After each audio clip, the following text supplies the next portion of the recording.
Hello, ladies and gentlemen. Welcome to Military Mayday. We're pointing out a few pieces on the chessboard. Got a couple more stories for you. We got North Korea's Kim Jong Un orders military to accelerate war preparations.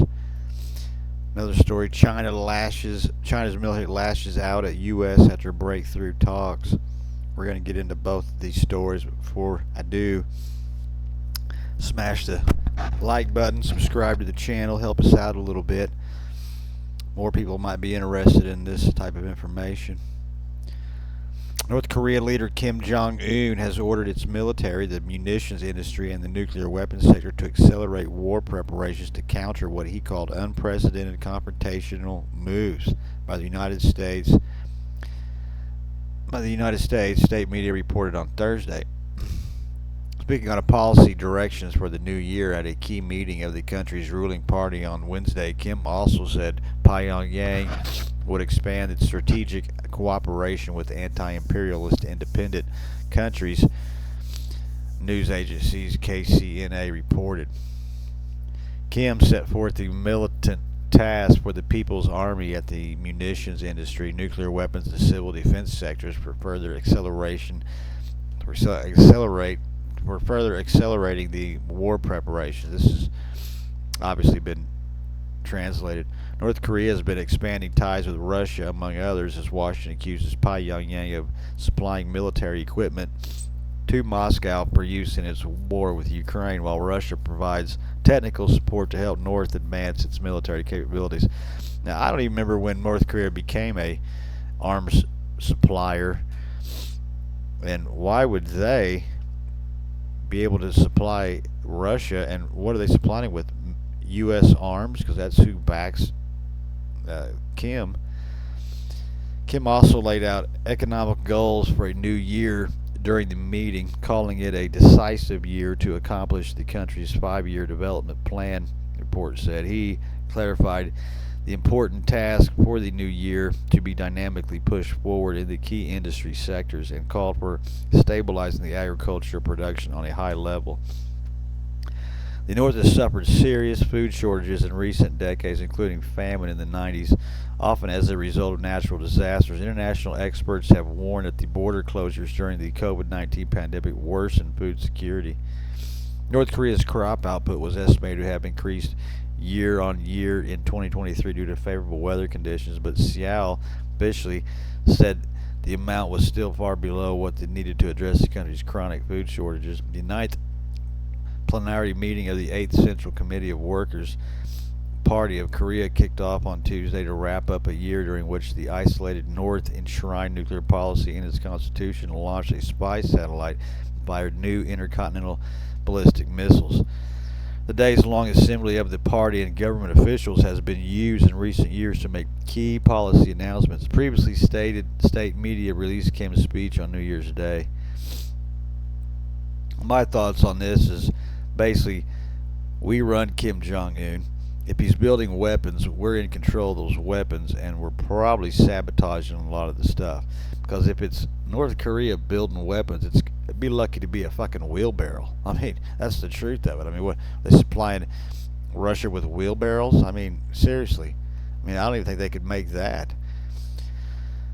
Here's the other story here. China's military lashes out at U.S. after breakthrough talks. China's defense ministry lashed out the U.S. on Thursday, a week after their top military officials resumed high-level talks, criticizing its continued meddling in the Asia-Pacific region and saying it maintained a Cold War mindset. Both sides have pledged to the talks to work towards restoration of contracts to avert miscalculation and misunderstanding, with the U.S. calling for more work to ensure military communications stayed open and reliable. But a Chinese defense ministry spokesperson took a hawkish tone at the year's last regular press conference. The United States continues to strengthen its Asian Pacific deployments. This is full of a Cold War mindset.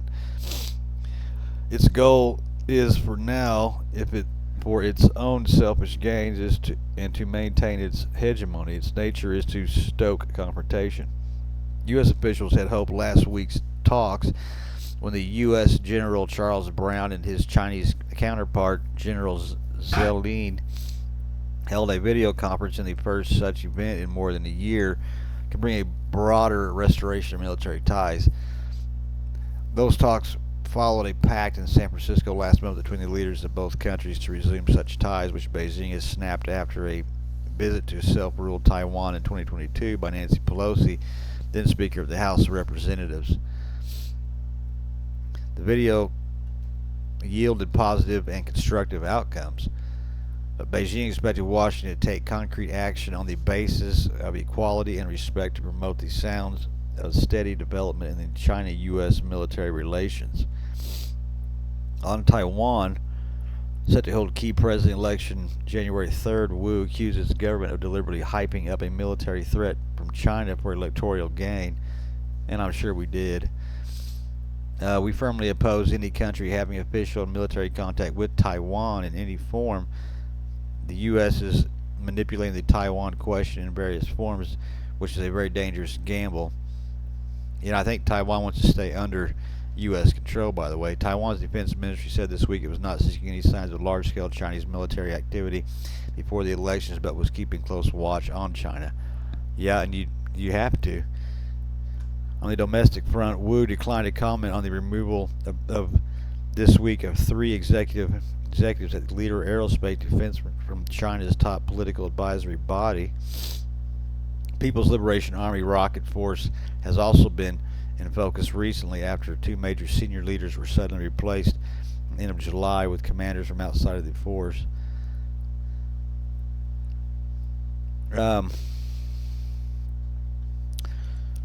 Yeah, I mean, eventually we're going to collide.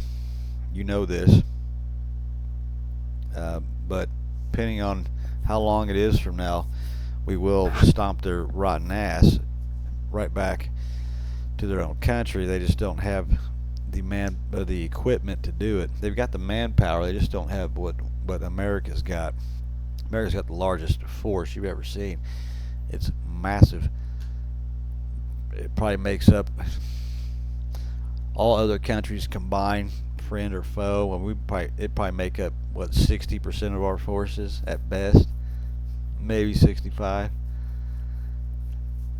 Anyway, if you like this, smash the like button, subscribe, help us out. Toodaloo.